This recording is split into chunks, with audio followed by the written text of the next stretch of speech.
Aujourd'hui, je vais te parler de personal branding par rapport à ton style. Alors, j'ai fait d'autres vidéos sur ce sujet-là, mais puisque c'est des questions qui reviennent assez souvent, est-ce qu'il vaut mieux privilégier la couverture plutôt que le contenu? C'est comme un livre, hein. En fait, le personal branding, voilà, c'est quelque chose qui comprend ces deux facteurs-là. C'est l'image que tu renvoies, c'est l'effet de halo, j'en ai parlé dans une autre vidéo. Mais après, c'est le contenu. Et au niveau de l'image, si tu veux, c'est quelque chose qu'effectivement il faut travailler, mais il faut que ça reste en adéquation avec qui tu es, ce que tu fais. Il ne faut pas que tu prennes exemple sur des influenceurs qui, euh, qui vivent dans des régions où il y a des palmiers et du soleil. Alors ils ont le droit de le faire, il n'y a pas de problème, mais si toi c'est pas ton cas, que c'est pas ton approche, il ne faut pas aller vers ça. Le personal branding, il faut que ça corresponde à ta personnalité, à qui tu es et à ton style.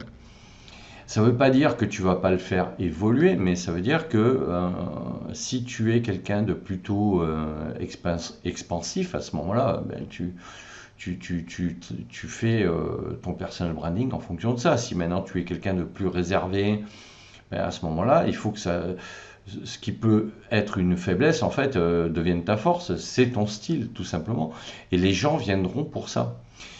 Et c'est comment garder une cohérence entre la couverture de ton livre et le contenu de ton livre à travers ton personal branding. Ben, c'est d'avoir une couverture qui soit, si là encore une fois, si tu es quelqu'un qui voyage beaucoup, pourquoi pas faire des vignettes pour tes vidéos quand tu es en voyage, pourquoi pas faire des vlogs, hein, donc on est dans le lifestyle. Mais ce qu'il faut surtout, c'est que ça reste cohérent par rapport à ce que tu fais, ce que tu es et ce que tu vis aussi. Tu peux pas faire du personal branding qui n'est pas, voilà, qui correspond pas à ce que tu es réellement. Sinon, si tu veux, à un moment donné, ça va être compliqué pour toi de tenir ça, parce que les gens, c'est vrai que ce qui attire souvent, c'est la couverture. Donc la forme est aussi importante que le fond, il faut le reconnaître. Mais si tu fais quelque chose de correct au niveau de la forme, si tu fais quelque chose qui te correspond, les gens viendront si tu attires avec ta personnalité, et après ils découvriront ton contenu.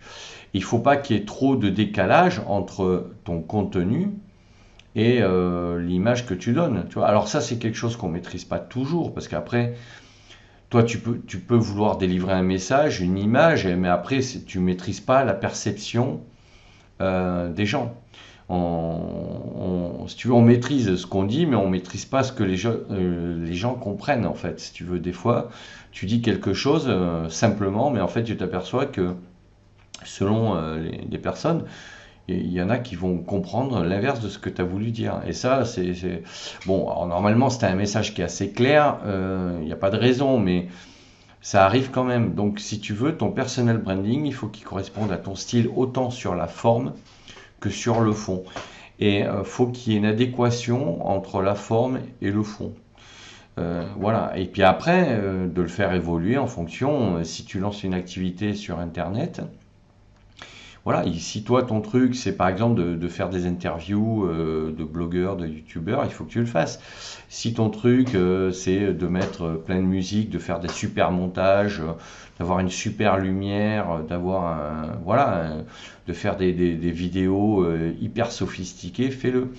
Mais si c'est pas ton approche, je te conseille pas de le faire parce que tu vas pas être à l'aise avec ça et ça va se voir. Si tu veux, moi, si tu prends mon exemple, moi, j'ai pris le parti de faire des choses simples et d'essayer de privilégier le contenu et en essayant de faire un effort sur la forme. Voilà.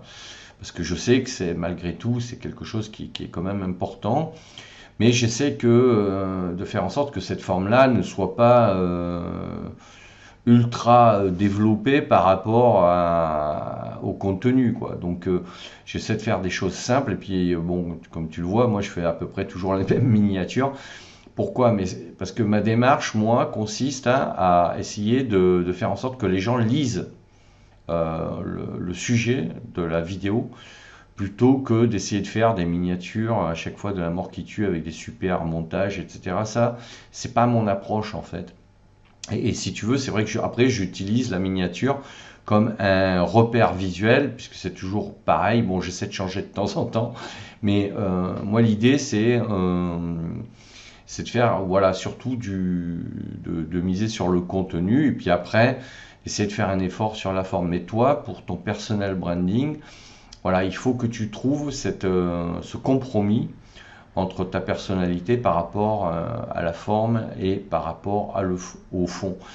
Et donc voilà ce que je voulais dire sur le sujet. Alors si tu veux plus d'informations et suivre mes newsletters, tu peux tu peux t'inscrire sur mon blog en téléchargeant mon livre gratuit Comment devenir formateur en ligne.